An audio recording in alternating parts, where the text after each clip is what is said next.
I've always dabbled in many different creative areas, and I've always felt guilty about this. I mean, mostly I write every week, but sometimes I make videos like this one, and I make a few apps. And for a while, I was making a podcast. A few years ago, I got obsessed with a video game. I recently started making bad, neurotic music. I'm in a panic. Problematic. And some weeks are just headache weeks. But, I always felt like I was cheating on the writing by doing these other things. Like the writing life was the only respectable guest at the party, and the rest of these schmucks were a bunch of drunks who snuck in uninvited. Drunk schmucks. But somehow, while quarantined in my attic, I started to realize that being a scatterbrained, all over the place creative isn't actually bad. I have different creative forms for different states of mind and states of health.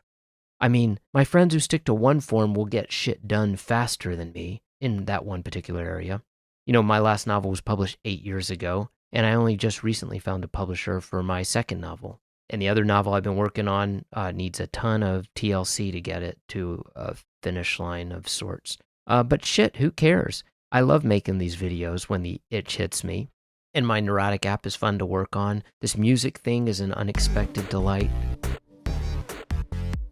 Each form has a different personality and feels right for a different part of the day or week. And even though I don't recommend having 5 wildly different pursuits, I think having more than one can be helpful. This is UV from the future. I just want to say 5 projects is too many to do at the same time. Okay, now forget you ever saw this and get back to my slightly better looking, healthier stick figure self. For instance, I like to do the writing when I'm fresh and alert. I like to make a beat in the evening. I like to work on the app when my brain can't do words or sounds but can still code. I like to make a video when I'm thinking, hey, how can I totally disrupt my life and spend a zillion hours trying to illustrate some dumb joke? There are a few other cool things about this, like when I get hopeless in one area, which happens to me a lot, I can go into another area. Also, some areas have more baggage than others. For instance, I'm a more public writer, and so I have a little more self-judgment in that area.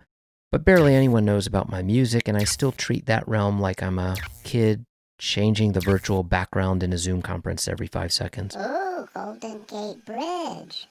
Grassy. Ooh, I'm in space. It's nice to be at the beach. Oh, have to poop. There's no toilet paper. So popping around between these different areas kind of keeps the creative juices flowing. I'm not usually a researcher, but I just learned that there's a name for this, multi-potentiality. And if you Google around, you'll see the blessing and the curse of this quality. I don't want to dive into those details here, but you can imagine the pros and the cons of this type of existence. I don't even like the name, multi-potentiality. It's already putting pressure on me to deliver on my potential, my multi-potential. But the story here I want to talk about is not really thinking about the deliverables, but just letting myself use different tools for different moods or when I'm in a different state of mind. I'm better at some tools than others, but I'm not going to be against picking up another tool if I want to try it. Anyway, there isn't a grand message here. I have no hot tips for you. Mostly this was just a yay for multi-pick-up-a-tool-ality. Take care of each other out there.